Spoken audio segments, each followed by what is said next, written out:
Assalamualaikum warahmatullahi wabarakatuh, sahabatku para petani sawit, apa kabar? Semoga kalian selalu dalam keadaan sehat walafiat, amin. Nah teman-teman, pada video kali ini saya akan menjelaskan detail dari varietas DXP Simalungun. Mungkin bagi kalian yang saat ini hendak berkebun kelapa sawit dan masih bingung ingin menanam varietas apa, di sini saya akan rekomendasikan tentang varietas DXP Simalungun dan beberapa data-data atau kelebihannya nanti. Dan tentunya dengan data-data ini kalian bisa, yang terpenting itu bisa menentukan jarak tanam yang ideal, apakah ini pelepah pendek atau pelepah panjang.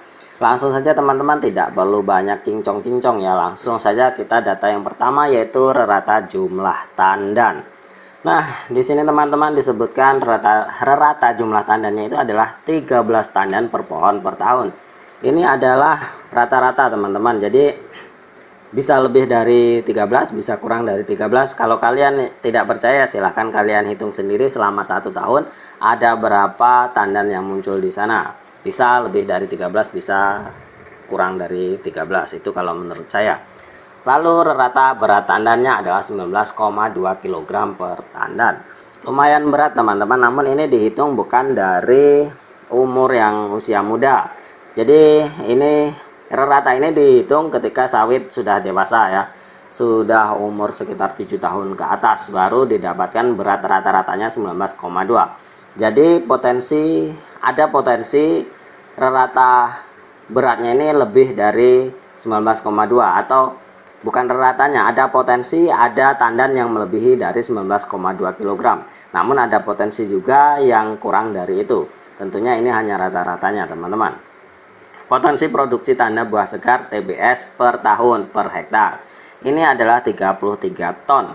Nah 33 ton ini adalah jumlah yang sedang lah, saya rasa ini, menurut saya ini adalah jumlah yang sedang, karena ada varietas yang hanya 28 ton per hektar dan ada yang lebih dari 33 ton bahkan hingga 40 ton per hektar. Itu ada varietas yang melebihi dari DXP Simalungun. Jadi kalau 33 ton per hektar per tahun itu menurut saya adalah hal yang sedang-sedang saja, dan tentunya itu harus dibarengi dengan perawatan yang maksimal.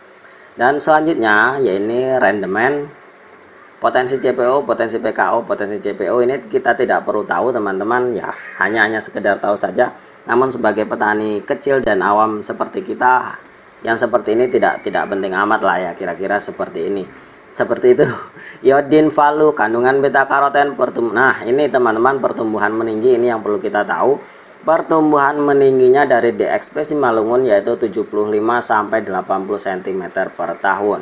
Dengan data ini teman-teman bisa kita baca bahwa laju pertumbuhan dari DXP Simalungun ini termasuk rendah teman-teman, karena ada beberapa varietas yang laju pertumbuhannya itu hingga mencapai 1 meter lebih. Jadi kalau kalian bisa kira-kira atau kalian bayangkan, kalau 1 tahun itu 75 cm, kalau 2 tahun berarti 150 cm, kira-kira seperti itu. Kalau 10 tahun berarti sawit kalian itu baru 7,5 cm. Dan tentunya teman-teman, pertumbuhan kelapa sawit itu semakin tua itu pertumbuhannya akan semakin lambat, bukan semakin cepat ya, semakin lambat. Semakin tua berarti kurang dari angka ini, kurang dari 75 cm. Jadi menurut saya ini adalah pertumbuhan yang lumayan lambat. Dan kalau soal umur belum kita bahas, saya tidak tahu apakah bisa sampai 25 tahun sampai 30 tahun atau sampai kita nanti meninggal, kita tidak tahu ya. Dan panjang pelepah ini yang penting teman-teman yaitu 5,4 meter. Nah panjang pelepah dengan 5,4 meter ini termasuk golongan pelepah pendek teman-teman. Jadi kalian sudah bisa mengetahui bahwa DXP Simalungun ini adalah varietas sawit dengan pelepah pendek. Nah indikator pelepah panjang pelepah pendek itu sebenarnya apa teman-teman? Mudah saja, kalau panjangnya lebih dari 6 meter berarti itu sudah dikategorikan dengan pelepah panjang, dan ketika kurang dari 6 meter itu bisa dikategorikan dengan pelepah pendek. Itu saja yang saya tahu. Selanjutnya kerapatan tanam teman-teman. Nah ini yang perlu kita tahu, ini yang bagian paling penting yang harus kita mengerti dari varietas kelapa sawit teman-teman. yaitu tentang kerapatan tanamnya. Di sini disebutkan kerapatan tanamnya itu 143 pohon per hektar.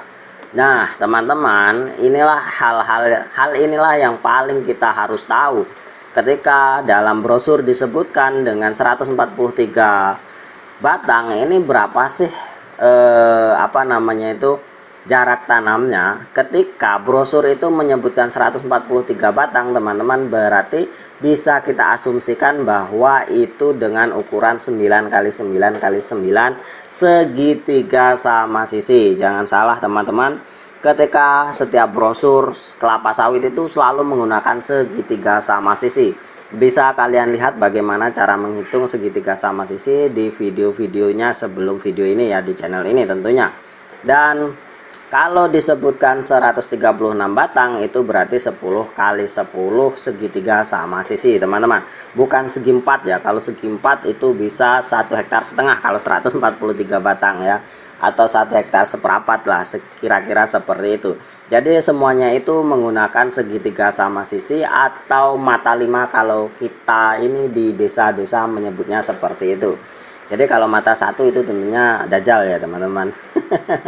Nah, umur panen, teman-teman, sudah kalian tahu ini 143 batang, berarti kalian harus menggunakan segitiga sama sisi 9x9x9, jangan kurang dari itu, teman-teman. Kalau boleh kalau lebih dari itu bagaimana? Kalau lebih dari itu sebenarnya bagus untuk pertumbuhan sawit, tapi tidak bagus untuk kantong kita, karena tentunya kita akan rugi beberapa batang. Kalau sudah direkomendasikan 143 batang, ya lakukan saja 143 batang, tidak usah dilebih rapatkan. Kalau dilebih rapatkan tentunya akan menghambat pertumbuhan. Kalau dilebih jarangkan, tentunya kita akan rugi beberapa batang yang seharusnya bisa kita tanam dan tidak kita tanam. Dan tentunya, teman-teman, bagi petani seperti kita, satu batang kelapa sawit itu sudah sangat berharga sekali. Oke, teman-teman, kita lanjut. Lalu bagaimana, apakah ada yang lebih pendek dari ini? Ada, teman-teman, ada beberapa varietas, nanti kita sebutkan di video yang lainnya. Varietas yang pelepahnya itu kurang dari 5 meter. Tentunya nanti dalam jarak tanamnya, kerapatannya itu bisa lebih rapat lagi, bisa 8x8x8 segitiga sama sisi. Dalam 1 hektar itu bisa tembus hingga 156 batang.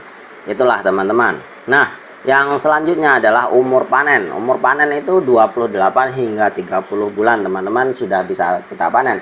Nah, ketika kita melihat data seperti ini, 28 atau 30 bulan ini, apakah dari kita mulai semai benih atau semai polongnya itu? Tidak, teman-teman. Jadi umur panen ini dihitung sejak kalian itu tanam di lahan. Nah, ada beberapa hal yang perlu kita perhatikan, teman-teman, ketika kita melihat data seperti ini, yang 20 hingga 30 bulan. Tentunya itu dihitung dari sejak kita tanam di lahan ya. Dan benih yang kita tanam, umur benih yang kita tanam itu juga menentukan dari data ini. Ketika kita menanam benih dengan usia yang terlalu muda, tentunya akan lebih lama juga. Dan begitu juga sebaliknya, kalau kita menanam yang terlalu tua, itu juga akan lebih lama juga dari 28 sampai 30. Karena apa? Ketika kita menanam dengan benih yang terlalu tua, maka proses stresnya itu akan lebih lama. Jadi yang pas untuk menanam kelapa sawit itu adalah usia 1 tahun, teman-teman. Dan yang terakhir ini adalah adaptasi pada daerah marginal, sangat baik, daya adaptasi luas. Jadi, teman-teman, Simalungun ini katanya itu bisa tumbuh di lahan apapun, baik lahan gambut, lahan mineral, ataupun lahan berpasir. Tapi syaratnya, teman-teman, jangan kalian tanam di lahan yang bukan kalian punya sendiri. Nah, teman-teman, mungkin hanya itu yang bisa saya jelaskan pada video kali ini. Terima kasih atas perhatiannya. Sampai jumpa. Wassalamualaikum warahmatullahi wabarakatuh.